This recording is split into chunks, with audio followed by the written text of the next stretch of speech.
नमस्कार सभी को। मेरे चैनल में आप सभी का हार्दिक स्वागत है। आज मैं उपस्थित हूँ प्रसिद्ध साहित्यकार श्री लाल शुक्ल का लिखा उपन्यास राग दरबारी का 18वां भाग लेकर। तो आइए कथानक प्रारंभ करें। शनिचर ने भी बिना वैद्य जी से सलाह लिए कुछ इसी तरह करिश्मा दिखाना चाहा। इस काम के लिए उसने कालिका प्रसाद नामक गधे को अपना साथी चुना। कालिका प्रसाद का पेशा सरकारी ग्रांट और कर्जे खाना था। वे सरकारी पैसे के द्वारा सरकारी पैसे के लिए जीते थे। इस पेशे में उनके 3 सहायक थे। क्षेत्रीय एमएलए खद्दर की पोशाक और उनका यह वाक्य, अभी तो वसूली की बात ही न कीजिए, आपको कार्रवाई रोकने में दिक्कत ना हो, इसीलिए मैंने ऊपर भी दरख्वास्त लगा दी है। अपने हिसाब से गांव के सबसे ज़्यादा आधुनिक आदमी थे क्योंकि उनका यह पेशा बिल्कुल ही आधुनिक काल की उपज था। कालिका प्रसाद प्रेमचंद के उन कथा नायकों में न थे जो लगान वसूलने वाले अमीन को देखते ही घर के भीतर घुस जाते थे और बीवी से घबराहट में कहने लगते, दरवाजे पर सहना खड़ा है। वे उनमें थे कि 1000 रुपए की कुर्की के लिए अमीन चबूतरे के नीचे खड़ा हुआ खुशामद कर रहा है और वे चबूतरे के ऊपर बैठे हुए निश्चिंत भाव से कह रहे हैं, आपको कार्रवाई करने में दिक्कत हो तो कहिए, ऊपर से लिखा लाऊं। उनका पूरा कर्मयोग सरकारी स्कीमों की फिलॉसफी पर टिका था। मुर्गी पालन के लिए ग्रांट मिलने का नियम बना तो उन्होंने मुर्गियां पालने का ऐलान कर दिया। एक दिन उन्होंने कहा कि जाति पाति बिल्कुल बेकार की चीज़ है और हम बामन और चमार एक हैं। ये उन्होंने इसलिए कहा कि चमड़ा कमाने की ग्रांट मिलने वाली थी। चमार देखते ही रह गए और उन्होंने चमड़ा कमाने की ग्रांट लेकर चमड़े को ज़्यादा चिकना बनाने में भी खर्च कर डाली।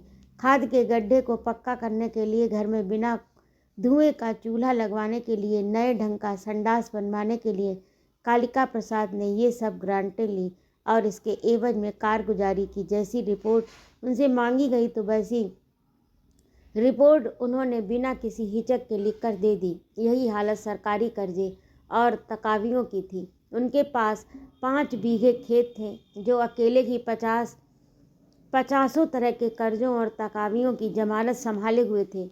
वे हर स्कीम के भीतर तकाई की दरख्वास्त देते, हर एक हाकिम और उनकी दरख्वास्तों की सिफारिश करता। हर बार उन्हें तकावी मिल जाती और हर बार वसूली के वक्त कार्रवाई करने में कार्रवाई की जाती। उनका ज्ञान विशद था। ग्रांट या कर्ज देने वाली किसी नई स्कीम के बारे में योजना आयोग के सोचने भर की देर थी, वे उसके बारे में सब कुछ जान जाते थे। अपने देहाती सलीके के बावजूद वे उन व्यापारियों से ज़्यादा चतुर थे जो नया बजट बनने के पहले ही टैक्स के प्रस्तावों की जानकारी पा जाते हैं। जिला कार्यालय में कई बार वे ऊपर से रुपए की स्वीकृति आने के पहले ही अपनी दरख्वास्त लेकर हाजिर हो चुके थे और हाकिमों को आगे आने वाली नई स्कीमों की सूचना दे चुके थे। इन्हीं कालिका प्रसाद को शनिचर ने अपना सहायक चुना। पहले दिन मैदान का जिक्र आया। उसका एक भाग भी था जिसकी वह आहुति भूदान यज्ञ में नहीं हुई थी। वह उबड़ खाबड़ जमीन थी और जो वैसी न थी वह ऊसर थी और लेखपाल के कागजों में वह सारी जमीन बाग के रूप में दर्ज थी। अपने इस बहुमुखी व्यक्तित्व के कारण वह जमीन पिछले कई सालों से कई प्रकार से इस्तेमाल हो रही थी। हर साल गांव में वन महोत्सव का जलसा होता, जिसका अर्थ जंगल में पिकनिक करना नहीं बल्कि बंजर में पेड़ लगाना है। और तब कभी कभी तहसीलदार साहब लाजमी तौर से बीडीओ साहब गाजे बाजे के साथ उस पर पेड़ लगाने आते थे। इस जमीन को कॉलेज की संपत्ति बनाकर इंटरमीडिएट में कृषि विज्ञान की कक्षाएं खोली गई थी। इसी को अपना खेलकूद मैदान बताकर गांव के नवयुवक मंगल दल के नाम पर हर साल खेलकूद संबंधी ग्रांट ले आया करते थे। इसी जमीन को शनिचर ने अपने कर्म क्षेत्र के लिए चुना था। प्रधान के चुनाव में अभी लगभग महीना भर था। एक दिन छोटे पहलवान ने वैद्य जी की बैठक पर कहा, शनिचर 3 दिन से कालिका प्रसाद के साथ शहर के चक्कर काट रहा था। आज खबर मिली कि मामला चुरैट हो गया।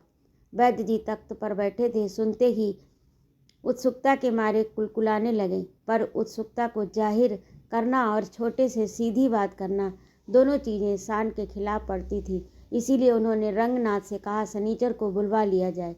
छोटे पहलवान ने अपनी जगह पर खड़े ही खड़े दहाड़ा, सनीचर सनीचर सनीचर हो सनीचर। शिवपालगंज में ऐसे आदमी को बुलाने की जो निगाह और हाथ की पहुंच से दूर हो, ये एक खास शैली थी। इसे प्रयोग में लाने के लिए सिर्फ बेशर्म गले, मजबूत फेफड़े और बिना मिलावट के गंवरपन की जरूरत थी। इस शैली का इस्तेमाल इसी समझ पर हो सकता था कि सुनने वाला जहाँ कहीं भी होगा 3 बार में अपना नाम एक बार तो सुन ही लेगा, और अगर एक बार भी नहीं सुनेगा तो दोबारा पुकारने पर सुन ही लेगा, क्योंकि दोबारा उसका नाम इस प्रकार पुकारा जाएगा, अरे कहाँ मर गया सनीचरा रे, कहाँ मर गया। जिस गैर रस्मी तरीके से छोटे पहलवान ने सनीचर को पुकारा था, जिस गैर रस्मी तरीके से छोटे पहलवान ने सनीचर को पुकारा था, उसी गैर रस्मी तरीके से सनीचर अपना नाम सुनते ही वैद्य जी की बैठक में आकर खड़ा हो गया। उसका अंडरवियर कुछ महत्वपूर्ण स्थानों पर फट गया था, बदन नंगा था और बालों में कड़वा तेल चुचुआ रहा था। चेहरा प्रसन्न था, पता लगाना मुश्किल था कि उसका मुंह ज़्यादा फटा हुआ है या अंडरवियर। तात्पर्य यह है कि इस समय सनीचर को देखकर ये साबित हो जाता था कि अगर हम खुश रहें तो गरीबी हमें दुखी नहीं कर सकती, और गरीबी को मिटाने की असली योजना यही है कि हम बराबर खुश रहें। वैद्य जी ने सनीचर से पूछा, क्या समाचार लाए सनीचर? सुना शहर में तुमने बड़ी योग्यता दिखाई। सनीचर ने विनम्रता से कहा, हाँ महाराज, मुझे बड़ी योग्यता दिखानी पड़ी। जब सब तरफ से योग्यता ही योग्यता ठेल दी, तब कहीं जाकर चूल पर चूल बैठी। बात रंगनाथ की बर्दाश्त के बाहर निकली जा रही थी। उसने पूछा, अजी पहली जैसी क्या बुझा रहे हो, क्या हुआ? सनीचर ने दांत दबाकर मुंह के अंदर हवा खींची और बोला, रंगनाथ बाबू, ये गंजहों की पहेलियां हैं, इतनी जल्दी तुम्हारे पल्ले न पड़ेंगी। पर ये कहने के बाद ऑल इंडिया रेडियो की खबरों में जैसे एक जुमले के ऊपर जुमला चढ़ बैठता है, सनीचर ने पूरी घटना बिना विराम के सुना डाली। उसने कहा, गुरु महाराज, ये जिसका नाम कालिका प्रसाद है, यह भी एक हरामी है। सनीचर ने ये बात इस तरह से कही जैसे कालिका प्रसाद को पद्मश्री की उपाधि दी जा रही हो। हाकिमों से काम निकालने के लिए आदमी की शक्ल बिल्कुल इसी की जैसी होनी चाहिए। जब जरूरत हो तब वह बड़े बड़े लक्षण झाड़ता है, कान पूंछ फटकार कर मुंह से बारूद जैसी निकालने लगता है। एक एक सांस से 5-5 साल एमएलए लोगों के नाम बोल जाता है, और हाकिम बेचारे का मुंह खुला का खुला रह जाता है।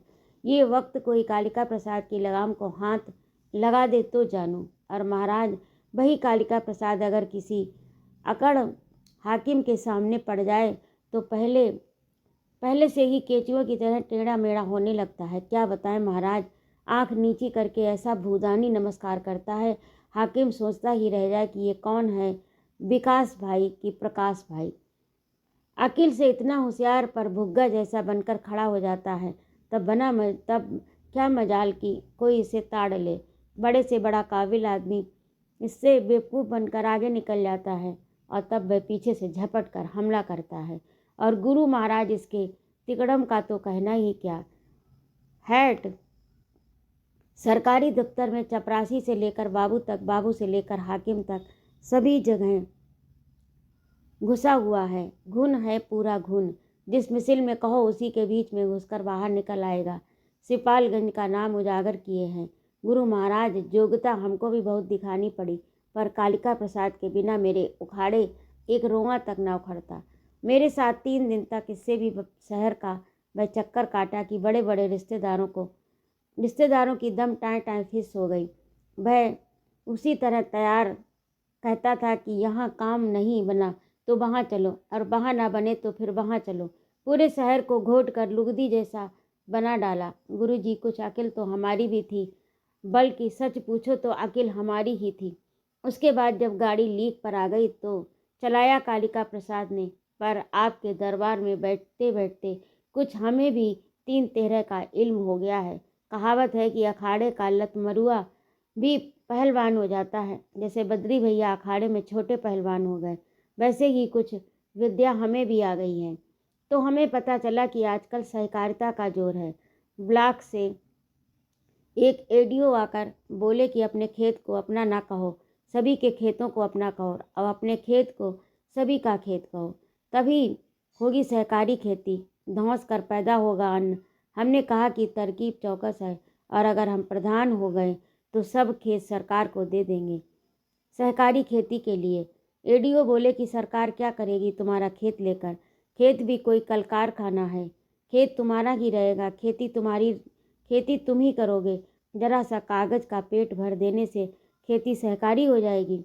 गांव में कोऑपरेटिव फार्म खुल जाएगा, सब मामलों में सिपालगंज आगे है, इस मामले में भी सबसे आगे रहेगा। गुरु महाराज, हमने सोचा कि सिपालगंज चाहे आगे रहे चाहे पीछे, हमें तो गुरु महाराज का हुक्म मानना है। प्रधानी के लिए खड़े हुए तो प्रधान बनकर ही निकलना है। हमने भी एडीओ से कहा कि एडीओ साहब, सिपालगंज को आपने समझा क्या है? हमारा पेशाब किसी के मुकाबले पतला नहीं होता। हम हर बात में आगे हैं और आगे रहेंगे। वहीं हमने एडीओ साहब से फुसलाकर कहा, मामला सूखा है कि तर। उसने कबूल किया। तभी गुरुजी हमें कालिका प्रसाद की याद आ गई। हमने सोचा कि बजरंगबली 100 बार कालिका प्रसाद की झोली भरते तो एक बार इस अपने लंगूर का भी भला कर दो। यह पैसा सिर्फ कालिका प्रसाद के घर की तरफ क्यों भागता है बजरंगबली? एक बार उसे हमारी भी तरह पार लगा दो। बस बजरंगबली का ध्यान करके लाल लंगोटा बांधकर मैं भी कालिका प्रसाद के घर की ओर पहुंच गया। कालिका प्रसाद से मैंने कोई पॉलिसी नहीं खेली। हमने कहा, बेटा सनीचर, खरा खेत फरक्का वादी लगाओ, तभी काम चलेगा। नहीं, हम दोनों ने मिलकर ऐसी स्कीम बनाई कि ब्लॉक के फेडीओ सबकी लेड़ी तर। एडीओ साहब ने हमारी पीठ ठोकी, बोला, गंजहा हो तो ऐसा। कल ही हमने बात करी और आज ही स्कीम तैयार हो गई। गुरुजी, हुआ ये कि अब इस गांव में एक कोऑपरेटिव फार्म खुलेगा। ऐसा फार्म इलाके भर में नहीं है। पश्चिम की तरफ जाने वाला ऊपर का फार्म लहकेगा। ऊसर होने से कोई हरज नहीं। कागज पत्तर वाला काम ब्लॉक वाले संभालेंगे। कागज पत्तर के मामले में वे तहसील थाने वालों के भी बाप है। कहो तो आसमान में कोऑपरेटिव बना दें। ये तो धरती की बात है। शहर में जाकर हम सब फिट कर आए हैं। हमने सोचा कि जैसे 5 साल गुरु महाराज तुम कॉलेज में एक मिनिस्टर को पकड़ लाए थे, वैसे ही इस बार हम भी एक मिनिस्टर को गांठें, पर ये काम तुम्हारे बिना हाथ लगाए नहीं होगा। उधर कालिका प्रसाद बोले कि काम बनाना हो तो मिनिस्टर से क्या मतलब, हाकिम को पटाओ। उसके बाद तो सब कालिका प्रसाद के ही दम की बात थी। शहर में सब जगह घूम घूम कर कहीं उसने बारूद उगली और कहीं बन गया भुनगा। वहाँ हमने देखा कि कालिका की पकड़ कितनी सच्ची है। जो कुछ है सो हाकिम है, वह ठीक ही कहता है। वहाँ उसने एक ऐसे हाकिम को पकड़ लिया जिसे माला पहनने और लेक्चर देने का शौक़ है। सवेरे जब तक उसके गले में 10 माला नहीं पड़ती, वह साला दातून नहीं करता, निन्ने मुँह बैठा रहता है। उस हाकिम को हमने पकड़ लिया। अब गुरुजी खोपड़ी पर हमने भारी काम धर लिया। 3 दिन के बाद ही यहाँ फार्म के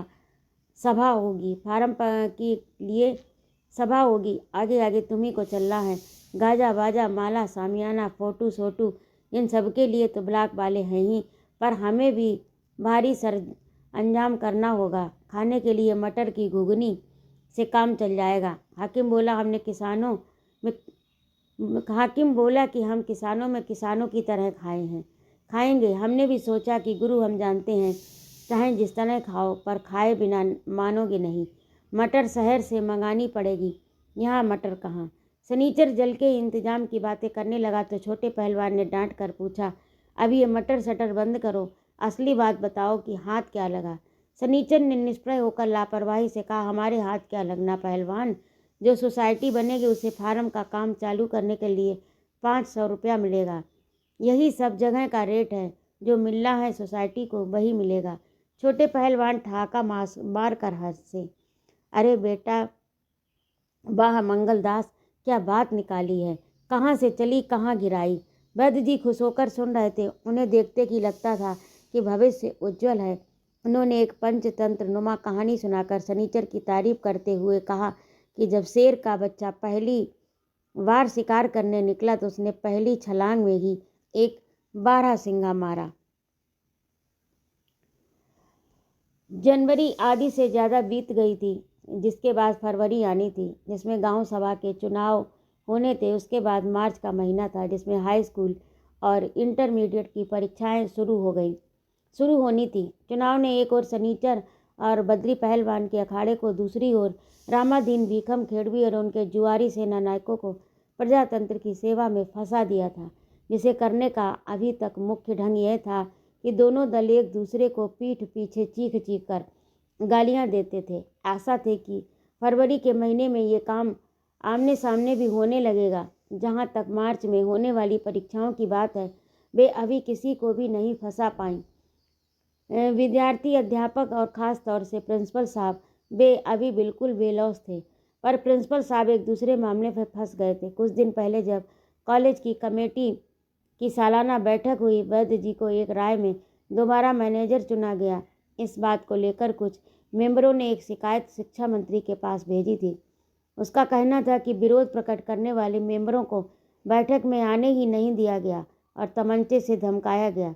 शिकायत में इसी बात को ऐसे विस्तार से लिखा गया कि शिकायती पत्र पढ़ा जाना असंभव जान पड़ता, और अगर उसे पढ़ लिया जाए तो उस पर विश्वास करना तो बिल्कुल ही असंभव था, क्योंकि उसका निष्कर्ष यही था कि शिवपालगंज में कायदा कानून मिट गया और वहाँ थाना पुलिस नाम की कोई चीज़ ही नहीं, और 4 गुंडे मिलकर वहाँ जैसा चाहें कर सकते हैं। स्पष्ट था कि इस बात को गलत मानने के लिए किसी जांच की ज़रूरत नहीं। फिर भी कुछ विरोधी मेंबरों ने शहर पहुंचकर इस शिकायत की नकल शिक्षा विभाग के बड़े बड़े अफसरों को दी, और फिर लौटकर वे पूरे इलाके में प्रचार करने लगे कि मामले की जांच डिप्टी डायरेक्टर ऑफ एजुकेशन नामक एक अफसर करेंगे, जो वैसे तो बहुत गऊ आदमी हैं। इस बार उन्हें वैद्य जी के बाप भी नहीं धो पाएंगे, क्योंकि ऊपर से सच्ची जांच करने का हुक्म हो गया। प्रिंसिपल साहब को फंसाने के लिए इतना काफ़ी था। वे जानते थे कि जांच वाली बात वैद्य जी खुद देखेंगे, पर जांच के सिलसिले में हाकिमों के दौरे भी होंगे और उसके बारे में प्रिंसिपल साहब को ही देखना होगा। हाकिम लोग जब कॉलेज में जाएंगे तो सबसे पहले क्या देखेंगे? प्रिंसिपल ने अपने आप को जवाब दिया, इमारतें। इसीलिए वे इस समय इमारत की सुंदरता बढ़ाने पर तुले थे। उन्होंने शहर में देखा था कि अगर एक छोटा सा पौधा लगाकर उसके चारों ओर ईंटों का घेरा बना दिया जाए, उसे लाल पीले सफ़ेद रंग से पोत दिया जाए, तो बिना किसी बात के ही अधूरा मैदान बाग दिखने लगता है। उन्होंने तय किया कि कॉलेज की इमारत के सामने एक कतार गुलमोहर अमलतास के पेड़ों की लगा दी जाए। हाकिमों के आने के पहले ही ईंट रंग बिरंगे घेरे से सजा दिए जाएं। आते वक्त आँख के आगे साफ सुंदरी रंग बिरंगी इमारत हो, और जाते वक्त पेट के अंदर फर्स्ट क्लास चाय और नाश्ता हो, तो हमारे खिलाफ क्या लिखेगा? प्रिंसिपल साहब ने सोचा, जनवरी के जाड़े पाले का लिहाज छोड़कर पेड़ लगाने के लिए हर मौसम अच्छा होता है। इस वैज्ञानिक धड़ल्लेबाजी से आगे बढ़कर वे अपने काम में जुट गए। वे कॉलेज की 4 दीवारी के पास खड़े हुए कुछ गड्ढे खुदवा रहे थे। उनके हाथ में एक मोटी और चिकनी किताब थी, जो देखने में बहुत कीमती जान पड़ती थी।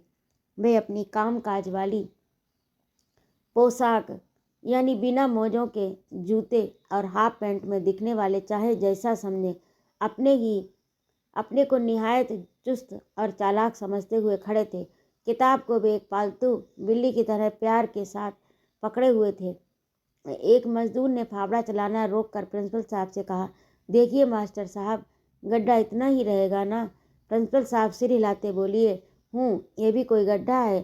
चिड़िया भी एक बार मूत दे तो उफना चलेगा। खोदे जाओ गड्ढा, अभी खोदे जाओ। कहकर उन्होंने पास खड़े हुए एक मास्टर की तरफ अभिमान से देखा। वे उस मास्टर को बहुत पहले से जानते थे, क्योंकि वह उनका चचेरा भाई था। उसने भी इधर उधर देखकर मैदान को दुश्मनों यानी दूसरे मास्टरों से साफ पाकर भाईचारे के साथ कहा, भैया इस कॉलेज में तो तुम बागवानी के भी एक्सपर्ट हो गए। प्रिंसिपल ने किताब सीने से लगा ली, कहा, सब इसी की बदौलत है। पर साले ने बड़ी कड़ी अंग्रेजी लिखी है, समझने में दिमाग मामूली हो तो चकर घन्नी खा जाएगा। चचेरा भाई बोला, आप तो लोहे के चने हैं। कॉलेज का इतना काम पॉलिटिक्स में ही सिर भनना जाता होगा, उसके ऊपर आप किताब भी पढ़ लेते हैं। अपने साथ तो ये है कि कोई 10 जूते मार ले, पर पढ़ने को ना कहे। जी घिनना गया किताबों से। प्रिंसिपल ने 50% बड़े भाई और उतने ही प्रतिशत प्रिंसिपल के लहजे में कहा, चुप रहो, ऐसी बात नहीं करनी चाहिए। सफ़र तक में अपनी किताब साथ रखनी चाहिए, नहीं तो अकेले कोट पैंट से क्या होता, उसी से तुम्हें कोई मास्टर थोड़े कहेगा। कोट पैंट तो कुंजड़े भी पहन सकते हैं। भाई ने कहा, आप ठीक कहते हैं, मैं बात काटता नहीं, पर हमें और कुंजड़ों में अब फ़र्क ही क्या। वे साली टेक्स्ट बुकें समझ लीजिए सड़े गले फल ही हैं। लौंडों के पेट में इन्हीं को भरते हैं। कोई हजम करता है, कोई कै करता है। प्रिंसिपल हंसने लगे, बोले, बात जरा ऊंची खींच दी तुमने, समझदार की मौत है। कहकर वे एक गड्ढे की ओर झांकने लगे, जैसे समझदार के मर जाने पर उसे वे कहीं दफन करेंगे। तभी खन्ना मास्टर लपलपाते हुए वहां पहुंचे और प्रिंसिपल को एक कागज़ पकड़ाकर बोले, यह लीजिए। प्रिंसिपल ने चचेरे भाई की और मदद के लिए देखा, फिर गड्ढे के पास खड़े खड़े वे एकदम तन गए और अफसर हो गए। बोले, ये क्या है? ये है क्या? कागज़ है। वे उस तने हुए सीने और धसी हुई आंखों से देखते रहे। खन्ना मास्टर ने हितैषी की तरह कहा, लाइए पढ़ दूँ। जाइए अपना काम देखिए, मुझे पढ़ाने की मेहनत न कीजिए। वे घृणापूर्वक बोले। खन्ना मास्टर ने सांस खींचकर कहा, इस जन्म में पढ़ाने से कहाँ बचत है। प्रिंसिपल का चचेरा भाई खन्ना मास्टर के चेहरे पर निगाह जमाए खड़ा था, मालिक के बंगले की 4 दीवारी के अंदर खड़ा अल्सेशियन जैसी सड़क के देसी कुत्ते को ताक रहा हो। प्रिंसिपल साहब काफ़ी देर तक उस कागज़ को घूर घूर कर देखते रहे। पुराने ज़माने के ऋषि होते तो कागज़ अब तक जलकर भस्म हो चुका होता। काफ़ी देर तक उसे देखकर उन्होंने उसे खन्ना मास्टर को ही वापस कर दिया। खन्ना ने चिढ़कर कहा, ये क्या है? क्या कागज़ है? कहकर प्रिंसिपल एक गड्ढे का निरीक्षण करने लगे। खन्ना मास्टर ने ओठ दबाए, आवाज़ संभाल कर बोले, जो भी हो, लिखित प्रार्थना पत्र पर आपको लिखित आदेश देना होगा। प्रिंसिपल एक मजदूर से बात करने लगे थे। वे कह रहे थे, ठीक है, अब बंद करो। अबे गड्ढा खुद रहा है, गड्ढा, कुआं नहीं खुद रहा, काफ़ी है। खन्ना मास्टर थोड़ी देर गुमसुम रहे, फिर बोले, मुझे 4 दिन के लिए बाहर जाना है, छुट्टी चाहिए, आपको लिखकर हुक्म देना पड़ेगा। प्रिंसिपल साहब पंजों के बल गड्ढे की गीली मिट्टी पर अनायास बैठ गए, ताकि देखने वाले देख ले कि कॉलेज के हित में वे नाली तक में लौटने पर संकोच नहीं करते, और मजदूरों को गड्ढे की मेड़ के बारे में विस्तार पूर्वक आदेश देने लगे। खन्ना मास्टर की बात अब पार्श्व संगीत की हैसियत से ऊपर उभरी। वे भी पंजे के बल गड्ढे के दूसरे किनारे पर जाकर बैठ गए। बोले, मेरी बात का जवाब दे दीजिए, उसके बाद गड्ढे में कूदिएगा। प्रिंसिपल ने इतनी देर बाद उन्हें सीधे साधे देखा। कहा, गड्ढे में कूदूंगा तो जरूर, पर पहले तुम्हें ढकेल कर, तब ऊपर से कूदूंगा। समझ गए खन्ना मास्टर? कहकर उन्होंने अपने चचेरे भाई की तरफ देखा। चचेरे भाई ने एकदम विनम्र मातहत आवाज़ में कहा, मैं जाकर चपरासियों को बुलाए लाता हूँ, लगता है झगड़े का अंदेशा है। पर प्रिंसिपल साहब, मेरी प्रार्थना है कि अब तक आप कुछ न कहिएगा, तब तक आप कुछ न कहिएगा। मैं क्या कहूँगा भैया, मैं तो सब चुपचाप सहता चला जाता हूँ। जिस दिन इनका घड़ा भर जाएगा, अपने आप भक्त से फूटेगा। प्रिंसिपल ने यह कहकर खन्ना मास्टर को साफ जैसा दिया। वे एकदम घबरा से गए। उन्हें डर लगा कि प्रिंसिपल चिल्लाकर कहीं ये न कह बैठे कि खन्ना उन्हें मार रहा है, कहीं मुकदमे में न फंस जाए। वे चुपचाप गड्ढे के पास से उठकर दूर खड़े हो गए, एक दूसरे मास्टर के पास चले गए और जोर से, ताकि सारी दुनिया सुन ले, बोले, धमकी मत दीजिए मास्टर साहब, नवाबी का ज़माना नहीं है, इतनी आसानी से खन्ना की जान नहीं निकलेगी। आपको बताए देता हूँ, मेरी देह पर हाथ लगाया तो खून हो जाएगा, कह देता हूँ। हाँ, खन्ना चीखना नहीं चाहते थे, पर फैल मचाने की सोचते सोचते वे सचमुच ही फैल मचाने लगे। कुछ मास्टर उनके आसपास आकर खड़े हो गए। अचानक वे फिर चीखे, मारिए मारिए ना मुझको, बुलाइए चपरासियों को, उन्हीं के हाथों बेइज्जत कराइए, रुके क्यों हैं, तमाशा हो रहा है। इस सही बात को समझते हैं दोनों गुटों के कई मास्टर मौके पर पहुंच गए। लड़के अभी काफ़ी संख्या में नहीं आए थे, जो आए भी थे उन्हें चपरासियों ने डांट कर दूर भगा दिया। वे बरामदे में खड़े खड़े पूरी कार्यवाही देखते रहे। मौके पर यह तमाशा सिर्फ वयस्कों के लिए रह गया। प्रिंसिपल साहब इस बगटुट प्रदर्शन पर पहले तो घबराए, फिर अपने गुस्से पर लगाम लगाकर खन्ना मास्टर के पास पहुंचे। उन्होंने उनके हाथ से छुट्टी की दरखास्त खींच ली और ठंडे स्वरों में कहा, चिल्लाओ नहीं खन्ना मास्टर, तुमको धोखा हो गया है। लाओ तुम्हारी दरखास्त पर हुक्म लिख दूँ।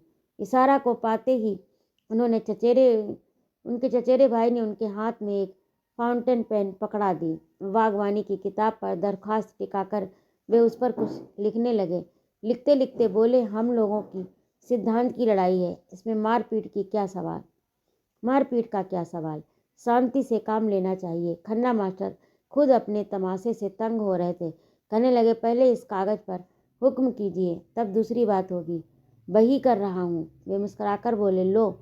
कई शब्दों पर उन्हें गुणा का निशान बनाकर काट दिया, कुछ के ऊपर गोल दायरा बना दिया। अंत में उन्होंने उस पर अंग्रेजी में लिखा, खारिज।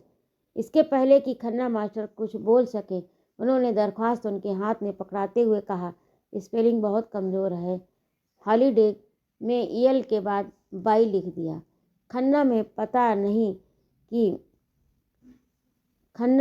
नहीं कि कैपिटल लिखा है या स्मॉल, इस बात का ध्यान रखना चाहिए।